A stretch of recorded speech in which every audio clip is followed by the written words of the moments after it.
Hola mis amigos, aquí pues una vez más para poder dar finalización al repaso de la lección número 13, la lección que hemos estudiado durante todo este trimestre acerca del libro del Éxodo.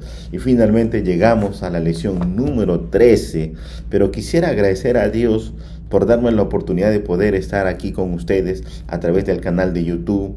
Y también quisiera agradecer a cada uno de ustedes que se ha dado tiempo para poder escuchar el repaso de la lección que hemos estado brindando semana tras semana.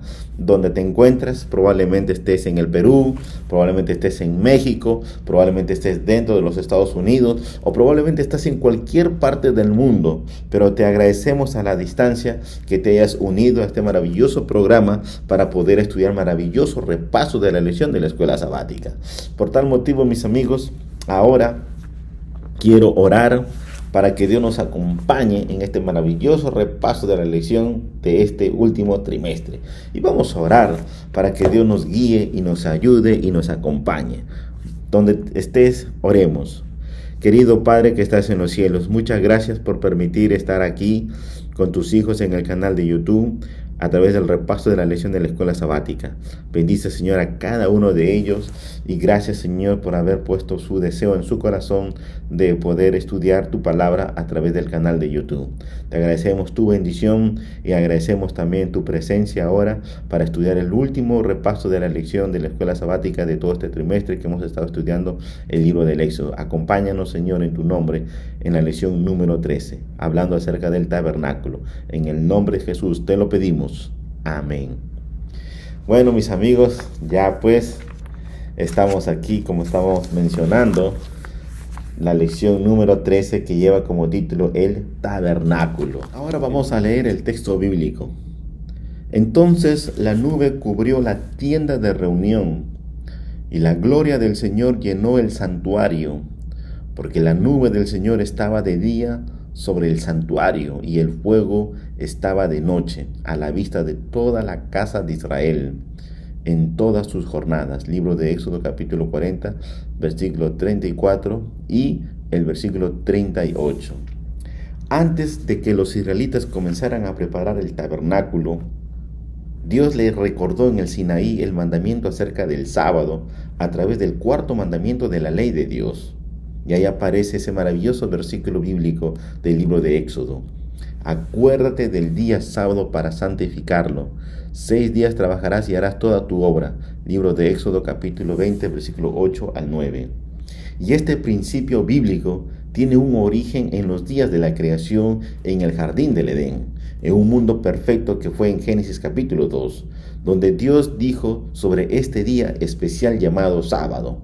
Fueron pues acabados los cielos y la tierra y todo el ejército de ellos, y acabó Dios en el día séptimo la obra que hizo, y reposó el día séptimo de toda la obra que hizo, y bendijo Dios al día séptimo y lo santificó, porque en él reposó de toda la obra que había hecho en la creación. Libro de Génesis capítulo 2, versículo del 1 al 3. En Génesis capítulo 2, versículo del 1 al 3, encontramos una palabra hebrea para reposo, y reposo en hebreo es Shabbat, y esto significa que es sábado, un día de cesación de actividades, donde se detienen todas las actividades diarias. Por lo tanto, el séptimo día de la semana es conocido como sábado. Mucho tiempo después, cuando entró el pecado en el mundo de acuerdo a Génesis capítulo 3 por la desobediencia de Adán y Eva, el pueblo hebreo con el transcurrir de los años, poco a poco dejaron de guardar el sábado como Dios lo había estipulado desde el principio. Y más aún cuando el pueblo hebreo fue a vivir a Egipto, en donde vivió como esclavos, el verdadero día de reposo, el día sábado, séptimo día de la semana, el día de Dios, fue transgredido en gran manera por la mayoría de ellos. Siempre Dios ha tenido un pueblo fiel que a pesar de las circunstancias se ha mantenido en la verdad de la palabra de vida, con todo el corazón, con todo el alma y con toda la mente. Dios los sacó de la servidumbre en donde estaban viviendo y el pueblo de Dios vio las señales y los prodigios que Dios el Todopoderoso había hecho, y ahora les estaba conduciendo hacia la tierra prometida. Y ahí en el camino viene el maravilloso mensaje de Dios para los hebreos, y no solamente para ellos, sino también para un pueblo por generaciones en el futuro, que a través de ellos se iba a levantar los hijos de obediencia, que guardarían por amor el día distintivo entre Dios y sus hijos, el único día verdadero, el día de adoración a Dios, que es el día del Señor llamado sábado. Tú hablarás a los hijos de Israel diciendo: en verdad, vosotros guardaréis mis días de reposo, porque es señal entre mí y vosotros, por vuestras generaciones, para que sepáis que yo soy Jehová que os santificó. Libro de Éxodo capítulo 31, versículo 13. Es por eso que Dios les recordó del sábado al pueblo israelita en el desierto por medio del maná, donde Dios le dio a ellos por 40 años el alimento de los ángeles del cielo, y donde el maná descendía todos los días menos el sábado, y cada día tenían que agarrar una porción, pero el día viernes tenían que agarrar doble porción, porque el día siguiente, que era sábado, séptimo día, no iba a descender el maná del cielo. Y a través de esto Dios los estaba enseñando a poder confiar en Él, y se los instruyó específicamente acerca de cómo observarlo y cómo también poner en práctica las maravillosas enseñanzas que Él había enseñado en el pasado a sus padres. De la misma manera, Dios también los iba a recordar por los 10 mandamientos en relación del sábado, con esta maravillosa y célebre expresión: acuerde el día sábado para santificarlo. El mensaje del sábado siempre ha sido y será quién es Dios y cuáles son sus poderosas obras. Ese día nos recuerda sus hechos como Creador, Salvador y Redentor, y se centra en nuestra atención en Él, quien desea morar con su pueblo por medio del tabernáculo o su santuario. Y eso ha sido siempre el anhelo de Dios. Por eso que también aparece ahí una maravillosa, célebre frase en relación al tabernáculo o en relación al santuario, que es lo mismo, donde Dios dice a Israel en el desierto por medio de Moisés: y harán un santuario para mí y habitaré en medio de ellos. Libro de Éxodo capítulo 25, versículo 8.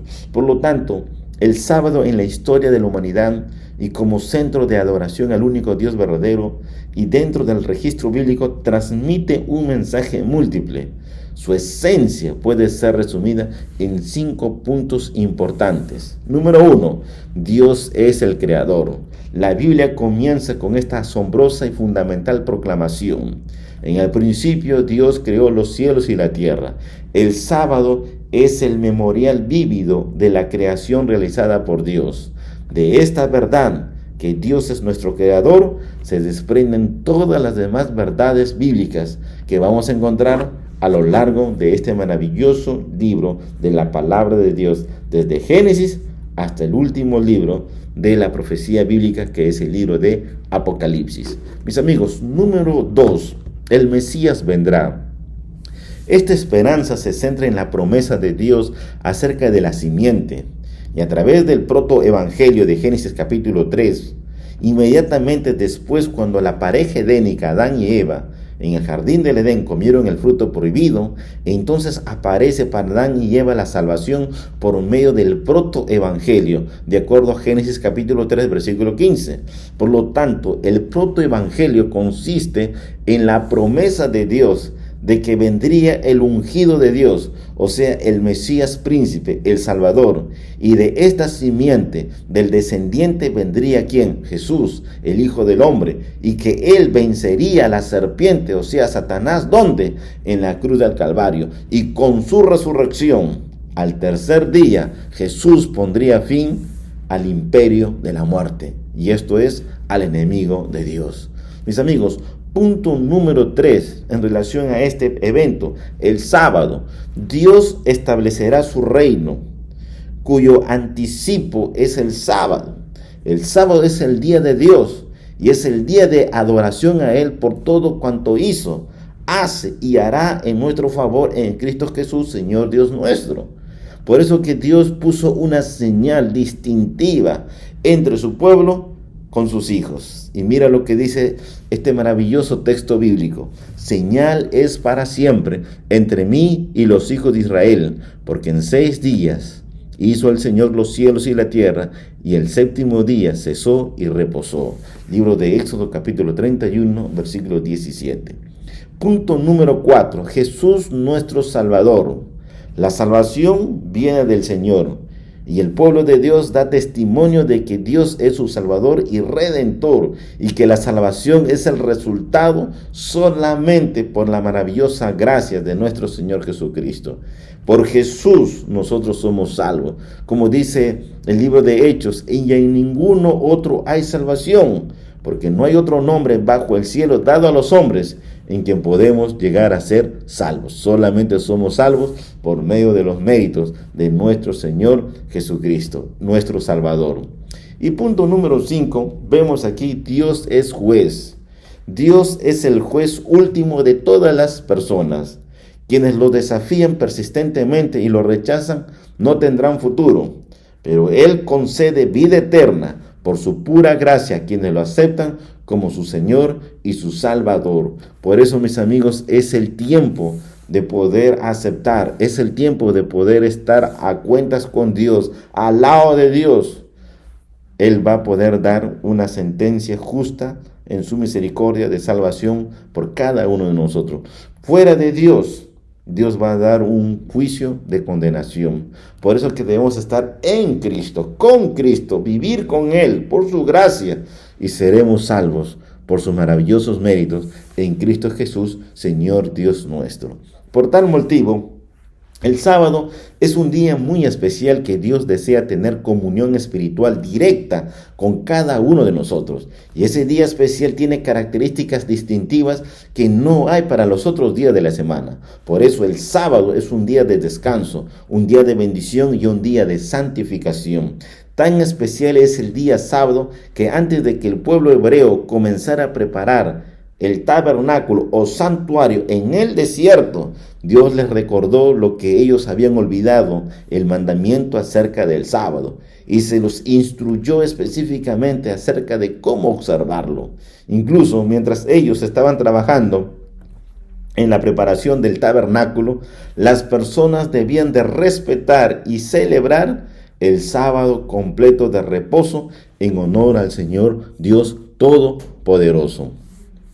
Para poder construir el tabernáculo se necesitaba una gran cantidad de materiales preciosos, y eso se consiguió gracias a las generosas donaciones del pueblo de Dios, que dio de todo corazón, de buena gana y con alegría.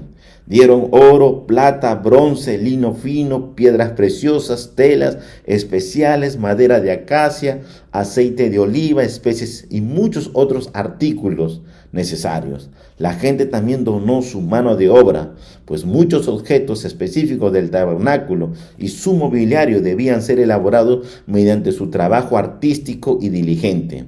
Además, los sastres debían confeccionar las vestiduras de los sacerdotes que servirían en el tabernáculo y las del sumo sacerdote, cuyo elaborado atuendo incluía un pectoral y un turbante.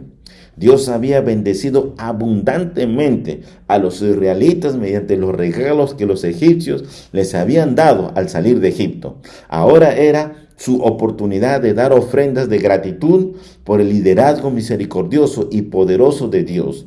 Sus corazones fueron movidos a llevar a cabo esta obra para su gloria, para la gloria de Dios. El pueblo hebreo daba con tanta alegría y abundancia que le dijo a Moisés: el pueblo trae mucho más de lo que se necesita. Libro de Éxodo, capítulo 36, versículo 5. Así que Moisés tuvo que detener sus donaciones, pues tenían material abundante para toda la obra y en gran manera estaba sobrando. Para realizar este magnífico tabernáculo, que era una representación en miniatura del santuario celestial, adaptado a nuestra situación y condición humana, pero modelado según el modelo original del cielo, tuvo que emplearse diversos tipos de materiales, como lo fue, por ejemplo, en el caso del oro, se usaron más de 1 tonelada de oro. También, hablando de la plata, se usaron 3.75 toneladas. Hablando del bronce, se usaron 2.5 toneladas. Si se compararía el costo total del dinero en nuestros días del tabernáculo, su estimado sería aproximadamente 15 billones de dólares. Eso sería un costo inaccesible para los millonarios de nuestro tiempo. Por esto se hizo, gracias a Dios, porque fue gracias a la bendición de Dios y a las donaciones del pueblo que trajeron con gozo y alegría para la construcción del tabernáculo de Dios en el desierto. Esto nos enseña que podemos llegar a hacer grandes cosas con la bendición de Dios y con nuestras donaciones para la construcción de mega iglesias, proyectos misioneros mundiales, para que el nombre de Dios sea glorificado y para que la causa de la misión que Dios nos ha puesto en el camino sea llevada a cabo. Hermanos queridos, la bendición de Dios está a nuestra disposición. Ya estamos viendo aquí cómo el tabernáculo en el desierto fue construido. Fue construido con donaciones generosas de hermanos, y ellos dieron y Dios los bendijo en gran manera. Por eso, hermanos, no hagamos algo en contra de esto. Si hay un proyecto misionero, hay que hacer una iglesia, hay que comprar un terreno para hacer una iglesia, pongámosles todo en las manos de Dios y demos con el corazón la parte que nos toca. Algo de un 10, 15 o 20, 25% del costo total, hermanos, y Dios va a bendecir su causa. Ya estamos viendo que el tabernáculo en el desierto, aproximadamente 15 billones de dólares, si llegara a estar en nuestro tiempo. ¿Y cómo lo consiguieron? Valga la redundancia, con la bendición de Dios y con la bendición de los regalos generosos de las ofrendas de nuestros queridos hermanos que llevaron a cabo esa maravillosa construcción en el desierto, por mandato divino, el tabernáculo de Dios en la tierra. Amigos, ¿podemos lograr grandes cosas? Sí, pero hay que hacer siempre el camino que el Señor nos ha indicado, seguir ese camino, y vamos a ver grandes maravillas de Dios en cada uno de nosotros. Volviendo a la lección de la escuela sabática, el Señor Dios no solo proveyó el plano del tabernáculo y ordenó a los obreros que lo construyeran, sino también llenó al pueblo con su presencia, con su Santo Espíritu, para que fueran capaces de realizar la tarea. ¿Qué significa estar llenos del Espíritu Santo? El texto bíblico ofrece una respuesta clara. El pueblo estaba lleno de sabiduría, lleno de conocimiento, y estaba dotado de habilidades, destrezas y capacidades artísticas para realizar todo tipo de artesanías y diseños con metales preciosos, piedra, madera y telas para la construcción del tabernáculo. No se trató de algo mágico o misterioso. No hubo entes invisibles o poderes que tomaron posesión de aquellas personas, sino que el mismo poder, el Santo Espíritu de Dios, concedió habilidades y capacidades artísticas que hicieron posible el avance de la obra de Dios consistentemente en proclamar su verdad y su misión. Esta habilitación divina fue la experiencia de Bezaleel, Aholiab y otros artesanos. Cuando el Espíritu del Señor se hace presente en las personas, las capacita para hacer progresar la causa divina por la cual Dios ha llamado.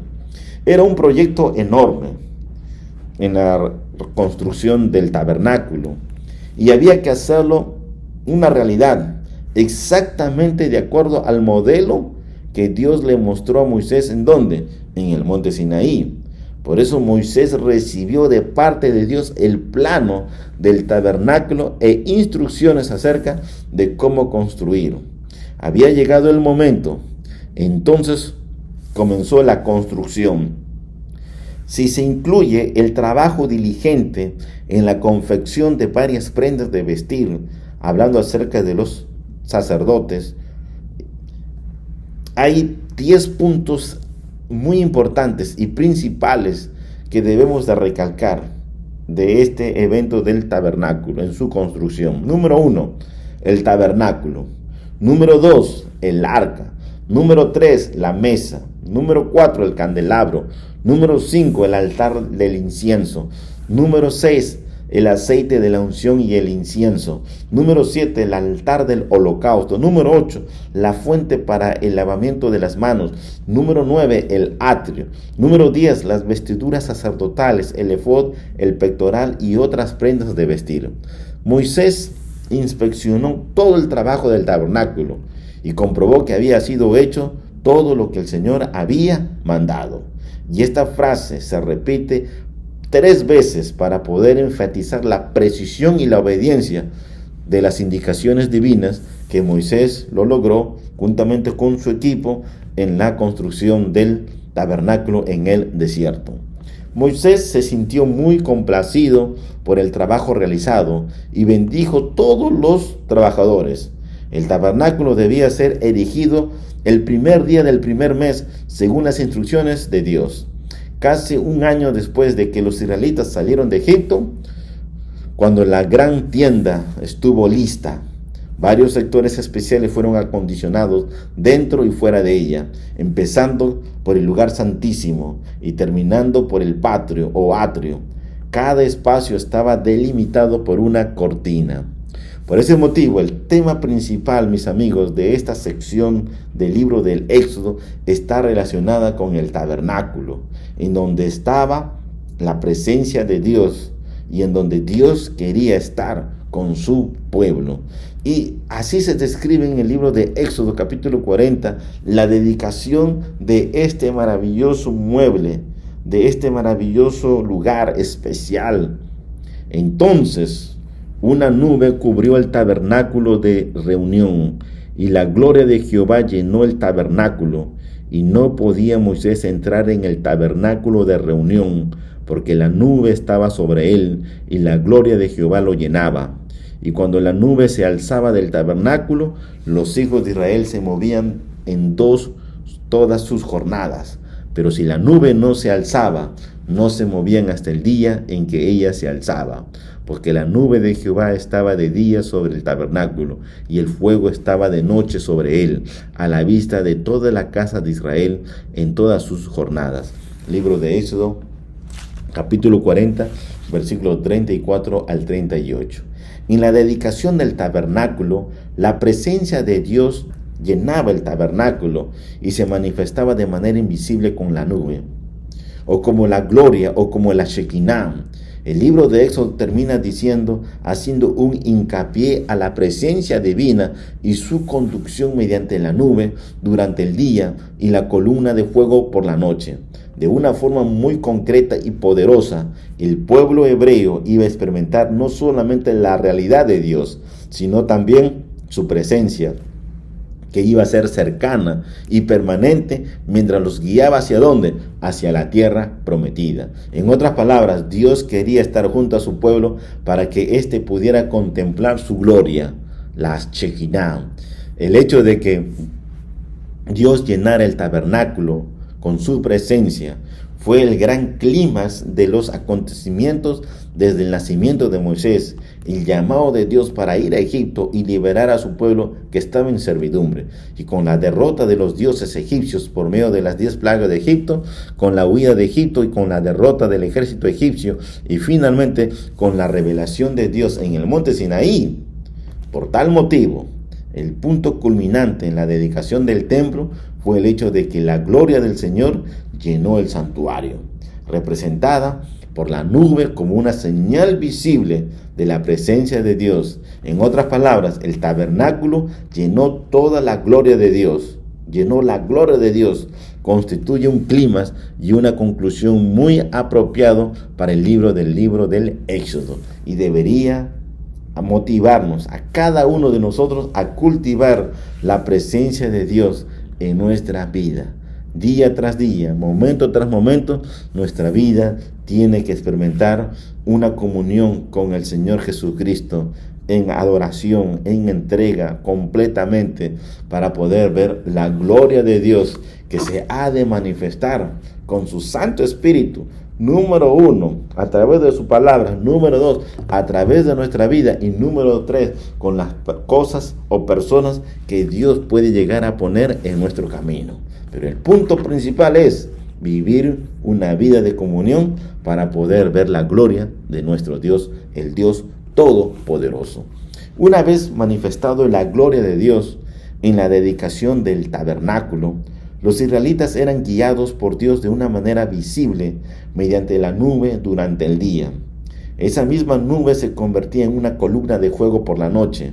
Cuando la nube se elevaba sobre el tabernáculo, los israelitas retomaban la marcha de seguir su camino hacia la tierra prometida.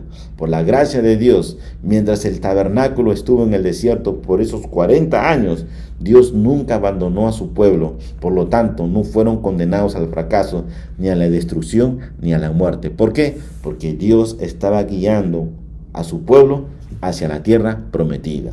Entonces, la presencia de Dios estaba ¿dónde? En el tabernáculo. Y dentro de ella también estaba, entre muchas cosas, algo muy especial, muy distintivo. Estaba dentro el arca del pacto, en el lugar santísimo, a través de 2 tablas de piedra escritos con el dedo de Dios, como una señal de obediencia entre Dios y su pueblo a través de la observancia por amor al único y verdadero día de adoración, que es el 7º día de la semana, que es el día sábado. Por eso, mis amigos, el sábado tiene una señal distintiva entre Dios y su pueblo dentro de la historia de la humanidad hasta el final de los tiempos. En el tabernáculo, mientras estaba vigente, habían 2 servicios matutinos. En la mañana, estamos hablando de los servicios matutinos, y los vespertinos, estamos hablando de los servicios de la tarde, diariamente. Pero también una vez al año se conocía algo muy especial como el día de la expiación, el día del juicio, conocido en hebreo como el día del Yom Kippur. Por lo tanto, los servicios del tabernáculo eran lecciones visibles acerca del Evangelio, pues ilustraban todo el maravilloso plan de redención, las diversas ceremonias que representaban. Número 1, cuánto aborrece Dios el pecado y cómo trata con él. Número 2, cómo Dios salva a las personas arrepentidas. Y número 3, cuál es el destino de los malvados. Y finalmente, número 4, cómo asegurará Dios un futuro glorioso libre del mal. Todas esas cosas maravillosas el pueblo hebreo empezó a mirar a través de los diferentes tipos de servicios, a través de sus diferentes funciones dentro del tabernáculo, lo que Dios hacía para poder salvar al pecador y llevarlo por la fe en Jesús a una vida y a una experiencia eterna con sus maravillosos méritos. Y todo eso, lo que ellos vieron por fe y lo que nosotros vemos por fe en nuestra actualidad, lo vamos a encontrar un día como cuando nuestro Señor Jesucristo venga por segunda vez. Como hemos dicho anteriormente, había en el tabernáculo 2 servicios diferentes, pero estrechamente estaban totalmente relacionados. Eran celebrados durante el año en el tabernáculo, y vimos el servicio diario en el tabernáculo y el anual dentro del tabernáculo.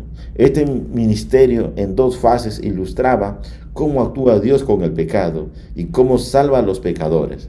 A través de los servicios diarios del tabernáculo, Dios aseguraba a quienes se arrepentían que perdonaba sus pecados y se les ofrecía la salvación por gracia.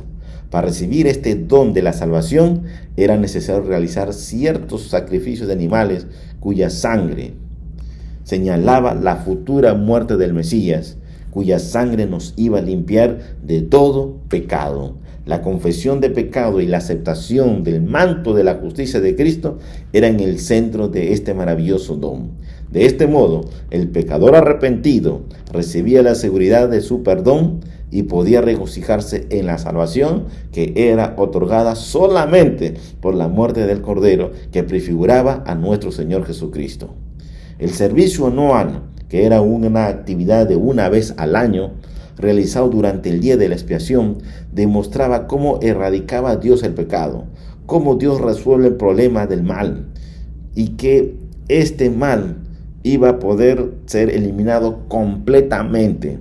Y ahí vemos algo muy especial que también se muestra para con nosotros, y cómo Dios va a poder asegurar un futuro en el porvenir, después de la segunda venida.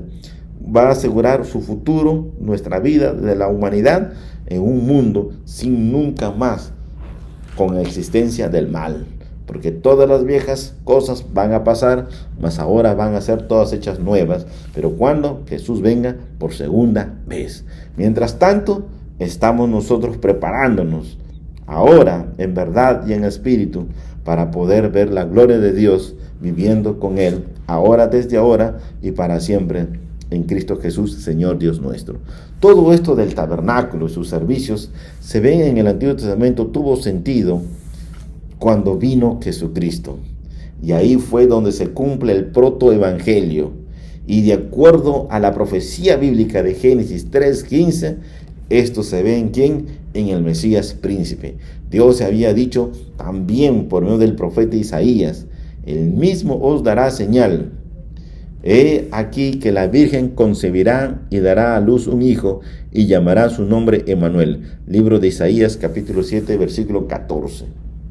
Y luego, en el Nuevo Testamento se ve a Emmanuel, el Hijo de Dios, cuyo significado de su maravilloso nombre es Dios con nosotros. El apóstol Juan afirma que Cristo habitó con nosotros de forma tangible al encarnarse en virtud de la encarnación. Jesús se asemeja al Dios del Antiguo Testamento, quien habitó con los israelitas en el tabernáculo del Sinaí y en el desierto mientras viajaban hacia la tierra prometida. Durante su encarnación, Jesús habitó con la humanidad. ¡Qué conexión! ¡Qué concesión tan insondable! El Dios eterno desciende hasta nosotros como uno de nosotros para asegurarnos que Él es verdaderamente el Emmanuel, el Dios con nosotros. Nuestro Señor Jesucristo dijo: porque en donde están 2 o 3 congregados en mi nombre, ahí estoy yo en medio de ellos. Libro de Mateo capítulo 18, versículo 20. Cristo está con su pueblo en virtud de la presencia del Espíritu Santo. E invita a cada uno de sus seguidores a estar en una estrecha relación con Él. Y para ser parte de su pueblo aquí en esta tierra, Él nos invita a cada uno de nosotros por medio de su Santo Espíritu y nos dice: yo estoy a la puerta y llamo. Si alguno oye mi voz y abre la puerta, entraré a Él, cenaré con Él y Él conmigo. Apocalipsis capítulo 3, versículo 20. Finalmente, mis amigos, el tabernáculo de Dios, que es el celestial, se hará visible y para siempre en un mundo totalmente transformado por la maravillosa gracia de nuestro Señor Jesucristo. Y la nueva Jerusalén descenderá del cielo a la tierra, y como dice el apóstol Juan declarando: he aquí que el tabernáculo de Dios está con nosotros, y Él habitará con ellos, y ellos serán su pueblo. Dios mismo estará con ellos y será su Dios. Apocalipsis capítulo 21, versículo 3. No hay templo en la Nueva Jerusalén, porque toda la ciudad es el templo de Dios, el santuario de Dios. Moraremos en la presencia inmediata de nuestro Dios por toda la eternidad, en un mundo sin pecado, en un mundo donde nunca habrá muerte, ni dolor, ni sufrimiento, porque todas las cosas pasaron. Entonces, mis amigos queridos, hoy día tenemos que acercarnos a Dios. Dios nos está llamando a cada uno de nosotros para hacer morada en nuestro corazón. Por eso que te invito que le abras la puerta de tu corazón, la puerta de tu vida a Jesús, porque Dios quiere morar en tu vida. Dios quiere ser una morada. Tu destino tiene un propósito maravilloso que solamente Dios puede llegar a darte, un propósito de vida. Pero para que Dios te dé ese propósito de vida, tu corazón tiene que estar conectado con el cielo. Y cuando el corazón tuyo y mío esté conectado con el cielo, entonces Dios viene a hacer una morada en nuestros corazones. Y vamos a vivir una nueva vida en Cristo Jesús, Señor Dios nuestro. Por eso que no demores. Hoy es el tiempo para que Dios pueda hacer de tu vida lo que tú no has podido lograr hacer con tus propias manos. Pero Dios lo quiere hacer hoy. Si tú le abres el corazón, viene Jesús haciendo morada, y su presencia va a ser una presencia extraordinaria y maravillosa. Porque lo que Dios hace en la vida del ser humano, cuando el ser humano entrega su corazón, lo hace una nueva vida en Cristo Jesús, Señor Dios nuestro. Por eso que en este momento quiero orar por ti, para que tu decisión, para que tengas una nueva vida en Cristo Jesús y tu vida sea una morada de la persona del Espíritu Santo, sea una realidad presente de hoy. pero también voy a orar por aquellas personas que todavía no han aceptado a Jesús en su corazón, pero sé que Dios los va a seguir llamando con un tierno llamado de amor para que también ellos entreguen su vida a nuestro Señor Jesucristo. Amigos queridos, vamos a orar. Llegando al fin de la lección de este trimestre, vamos a orar para que Dios santifique tu vida y vamos a orar también para que Dios bendiga el maravilloso repaso de la lección que ya se nos viene y lo vamos a estudiar ya desde la próxima semana con la historia maravillosa de la narrativa bíblica del libro de Josué, que es el nuevo estudio de la lección que se va a llevar como título Lecciones de Josué acerca de la fe. Entonces, ahora que estás aquí con nosotros, ora, ábrele el corazón a Jesús y Dios va a hacer grandes maravillas. Oremos. Querido Padre que estás en los cielos, toma la vida de cada uno de tus hijos que quiere entregar su vida a ti para que tú mores en él y le hagas personas totalmente renovadas en una nueva creación en el nombre de Jesús. También oramos por aquellas personas que tal vez por ahora están luchando en su corazón, pero Dios, sé que tú vas a seguir trabajando en ellos porque también quieres hacer morada en su corazón para darles la vida eterna de la transformación de Jesús en sus vidas. Llénalo de tu gracia también y ten misericordia de ellos y de todos. Gracias Dios por habernos acompañado hasta aquí y gracias por lo que se nos viene también con tu bendición. Te lo pedimos humildemente en el nombre de Jesús. Amén. Mis amigos, que el Señor Dios los bendiga y nos despedimos una vez más de este maravilloso repaso de la lección que hemos tenido a lo largo de todo este trimestre del libro del Éxodo. Que lo que hemos aprendido no solamente se quede en nuestro conocimiento, sino que vivamos la experiencia de día a día con Jesús en nuestros corazones. Que Dios te bendiga, que Dios te guarde y nos vemos la próxima semana para continuar estudiando la palabra de Dios de la lección del libro de Josué. Lecciones de Josué acerca de la fe. Que Dios te bendiga. Bendiciones. Bye.